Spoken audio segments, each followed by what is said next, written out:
नीतीश की सरकार, ये पलटू राम की सरकार पूरी तरह से ये लोग जहाँ भ्रष्टाचार में इनकी सरकार आकंठ डूबी है, वहीं तानाशाह भी इनका वो स्वरूप देखने को मिला। इनकी उल्टी गिनती शुरू हो गई है और इनको बचाने वाला कोई नहीं है। और मुझे लगता है कि 74 आंदोलन और आपातकाल को भी इन्होंने पीछे कर दिया कांग्रेस के जमाने में। ये कांग्रेस के गर्व से पैदा हुआ ये नीतीश कुमार की सरकार है, लेकिन आज इस समय मौजूद है रोहतास जिला के सासाराम के कलेक्ट्रेट परिसर में। आपको बता दें कलेक्ट्रेट परिसर के डीआरडीए सभागार में दिशा की बैठक हुई है, जो कि हर साल के भांति 30 साल की बैठक हुई, जिसकी अध्यक्षता केंद्रीय मंत्री सह बक्सर लोकसभा क्षेत्र के जो भाजपा के सांसद अश्विनी चौबे ने किया। उन्होंने सीधे तौर पर जब उनसे सवाल पूछा गया कि पटना में विगत 13 मार्च को जिस प्रकार से जो है बिहार सरकार के द्वारा लाठीचार्ज कराया गया था, जिसमें कई भारतीय जनता पार्टी के कार्यकर्ता घायल हो गए थे और एक कार्यकर्ता की मौत हो गई थी, इस पर सीधे सीधे अश्विनी चौबे ने बिहार सरकार और साथ ही साथ नीतीश कुमार पर निशाना साधते हुए कहा कि बिहार सरकार की अब जो है कब्र खुद चुकी है। इसके साथ साथ उन्होंने कहा कि जिन बीजेपी कार्यकर्ता की जिसकी मृत्यु हुई है उसको 1 करोड़ रुपया देने की सरकार से मांग करते हुए साथ ही साथ उनके घर के किसी एक व्यक्ति को सरकारी नौकरी देने का भी मांग करते। इसके साथ साथ कई और निशाना साधते हुए सुनिए सबसे पहले क्या कुछ कहते हैं केंद्रीय मंत्री अश्विनी चौबे। भाई देखिए, ये सरकार पूरी तरह से ये जमाखोरों की सरकार हो गई, ये भ्रष्टाचारियों की सरकार है, ये दुराचारियों की सरकार बन गई है। सरकार का मतलब है जो जनता का कल्याण हो, जन कल्याण की सरकार होनी चाहिए। लेकिन हमारी बिहार की जो सरकार है, मुख्यमंत्री, ये पूरी तरह से ये पलटू राम जी और चाचा भतीजे की सरकार, ये पलटू राम और उल्टू राम बिहार में फिर से जंगल राज लाने का जो इनका नियत है, उसको कभी भी भारतीय जनता पार्टी जंगल राज हम नहीं लाने देंगे। हमने जहाँ पर शिक्षकों की बात हो, शिक्षकों की नियुक्ति की बात हो, जो बिहार सरकार ने बिहार के लोगों को जिनमें मेधा है, देश भर में हमारे लोग IAS IPS और अच्छे पत्रकार बनते हैं, लेकिन बिहार सरकार के जो मूल मंत्री हैं शिक्षा विभाग के, उन्होंने जिस प्रकार का ये नियम बना दिया कि बिहार के लोग उससे बिहार के छात्रों का अपमान हुआ है, तो निश्चित रूप से शिक्षकों की नियुक्ति में इसको ध्यान देना आवश्यक था। ये मुद्दे बहुत गंभीर मुद्दे हैं।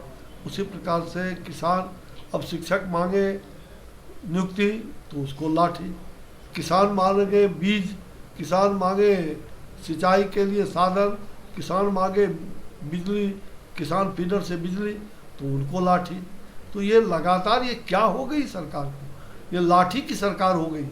ये लोकतंत्र के हत्यारे, लोकतंत्र की हत्या करके और पूरी तरह से ये कांग्रेस और जो राजद और जदयू का जो महागठबंधन की सरकार है, इन लोगों ने जिस प्रकार से परसों MLA MP महिलाओं पर जिस प्रकार से बुरी तरह बिना कारण शांतिपूर्वक मार्च पर इनको गिरफ्तार करना चाहिए था। अगर हिम्मत था तो गाड़ियों को लगा करके गिरफ्तार कर लेना चाहिए।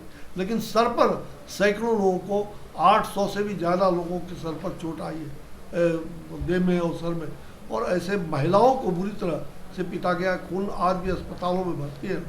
तो मुझे लगता है कि यह जो अलोकतांत्रिक काम किया गया, ये जुल्मी का काम, तो ये जुल्मी सरकार ही कर सकती है।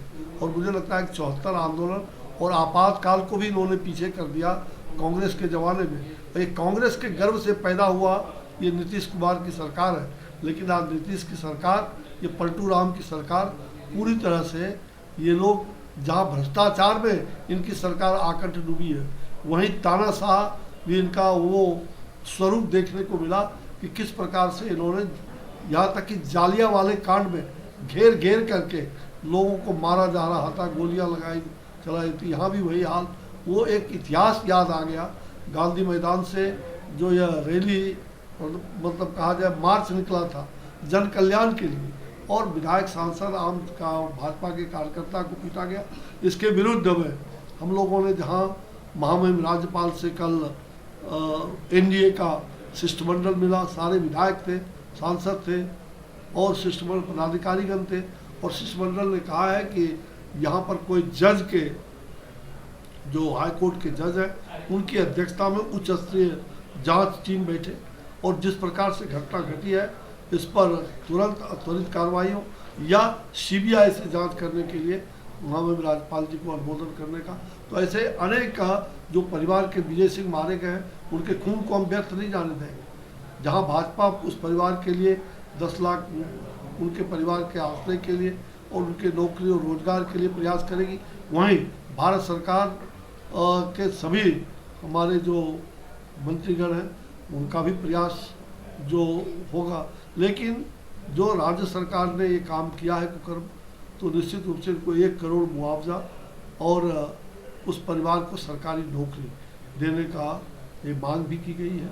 और मुझे लगता है कि इनकी सोची समझी एक राजनीतिक षड्यंत्र के तहत इतनी बड़ी घटना घटी है। इनका कब्र खुद गया और इनकी उल्टी गिनती शुरू हो गई है और इनको अब बचाने वाला कोई नहीं है। बिहार की जनता सूद सहित इनसे वसूलेगी और इनको सिंहासन खाली करके जाना ही पड़ेगा। सिंहासन खाली करो कि जनता आती है, ये जनता ने ठान लिया है। और बिहार की जनता, बिहार की जो स्थिति है उससे निपटने के लिए हम इस संघर्ष को आगे बढ़ाते रहेंगे। आज पूरे बिहार में जहां धरना, कल काला दिवस मनाया गया था, पुतला दहन हुआ था, आज धरना किए गए थे बिहार में और इसका प्रोटेस्ट गांव-गांव तक इस आंदोलन को हम ले जा रहे हैं।